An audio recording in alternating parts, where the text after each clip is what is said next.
আজকে সিজনের শেষ, এখন ওয়াটারমেলন পাওয়া যায় না, তারপরেও আজকে পেলাম তো এটা কিনে নিয়ে আসলাম বাজার থেকে।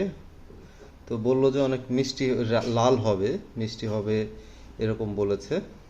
তো এটা 60 টাকা কেজি নিয়েছে, 200 টাকা, 200 টাকা পড়েছে। তো আমরা এটাকে কাটতেছি, আমরা এইভাবে কাটি,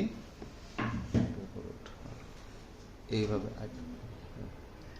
এইভাবে কাটছি। এখানে